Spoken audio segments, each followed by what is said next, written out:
wabarakatuh. Perkenalkan, nama saya Albaina Darwis. Saya dari jurusan Asuransi Syariah 2A.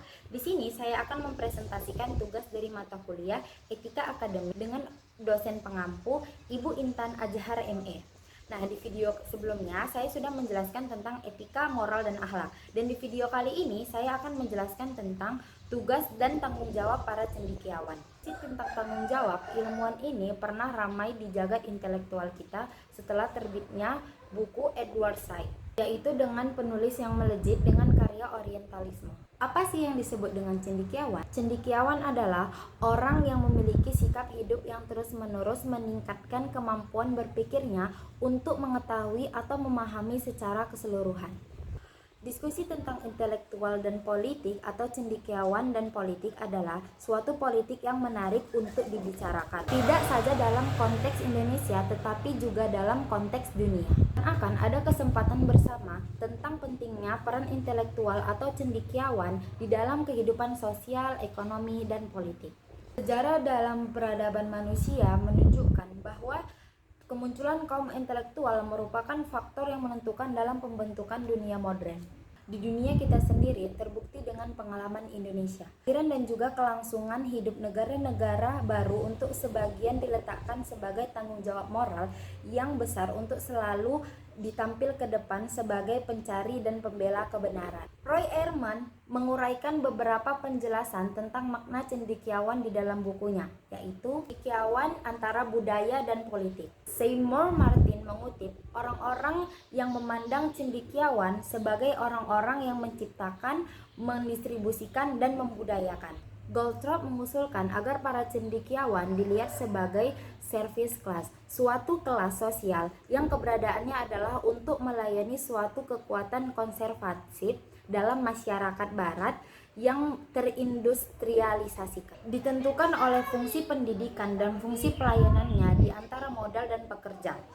Dan yang tujuannya politik hanyalah untuk melindungi posisi sosial yang kurang berarti. Menurut Ehrman juga, akademisius adalah cendekiawan yang menghasilkan tulisan-tulisan mengenai realitas masyarakat dengan refleksi yang lebih sistematis dengan studi mendalam yang lebih berciri teoritas untuk menunjukkan segi praktisnya. Secara sederhana, seorang cendekiawan atau intelektual adalah orang yang resah melihat keadaan ekonomi, sosial, politik, dan budaya bangsanya, dan dengan kecerdasan yang dimilikinya segera melakukan upaya-upaya perubahan menuju arah yang lebih baik. Seorang cendekiawan dalam Islam adalah mereka yang tidak pernah diam melihat kezaliman. Di dalam perspektif Al-Quran, mereka disebut ulul albab. Mereka yang mampu mengharmonisasikan kualitas pikir dan zikir untuk membangun peradaban yang damai dan sejahtera.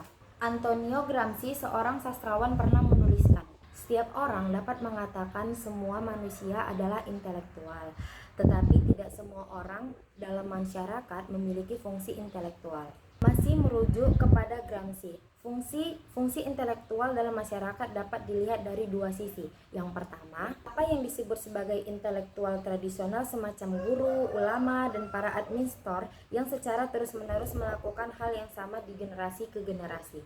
Dan yang kedua, intelektual organik yang dipandang langsung berhubungan dengan kelas atau perusahaan yang memanfaatkan mereka untuk berbagai kepentingan serta untuk memperbesar kekuasaan dan kontrol. Apa yang dinyatakan Said menunjukkan bahwa intelektual sejatinya bukan pada status tetapi pada fungsi. Dalam bahasa yang berbeda, dapat dikatakan setiap orang dapat saja memperoleh gelar S1, S2, ataupun S3. Masalahnya adalah apakah sebagai intelektual ia dapat berfungsi, tidak sekedar berfungsi sebagai penyampaian ilmu, pengajar, pembimbing bagi orang-orang yang menuntut ilmu. Lebih dari itu, ia dapat menggerakkan masyarakat untuk melawan ketidakadilan, penindasan, dan segala bentuk eksploitasi lainnya. Selanjutnya, intelektual sejati dan pengkhianatan intelektual. Pengkhianatan intelektual terjadi ketika cendekiawan atau kaum intelektual telah mengabaikan tugas sucinya dan telah mempromosikan prinsip-prinsip intelektual hanya karena kepentingan material pengajar, popularitas, atau pengikut dan pengambisinya. Intelektual sejati yaitu para intelektual yang menciptakan tatanan dalam masyarakat. Intelektual sejati bersifat religius, tujuannya bukan praktis dan taktis tetapi abadi.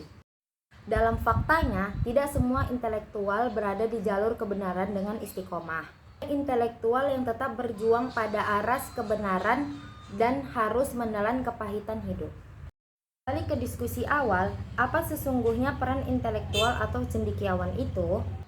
Semestinya intelektual bukan hanya memainkan peran-peran keduniawan semata, mereka justru harus memainkan peran duniawi dan ukrawi. Penulis melihat peran intelektual itu persis apa yang disebut Nabi dalam hadisnya yang sangat terkenal. Al-ulama warasat al-anbiya, yang maknanya adalah ulama para pewaris Nabi. Apa yang terjadi pada Nabi? Para nabi adalah utusan Tuhan yang juga sebagai intelektual dan cendekiawan dengan beragam keahlian. Sebut saja misalnya Nabi Yusuf alaihissalam dikenal sebagai ekonomi, Nabi Isa kerap dijuluki sebagai seorang dokter, dan Nabi Nuh disebut-sebut sebagai seorang insinyur. Pesan pertamanya adalah umat Islam harus mewarisi keahlian para nabi-nabi di atas. Intelektual Islam itu bukan saja ahli tafsir atau ahli hadis, juga bukan ahli fikih dan dakwah, tetapi juga mereka yang mengetahui profesi dokter, insinyur, pengacara, dan lain-lain.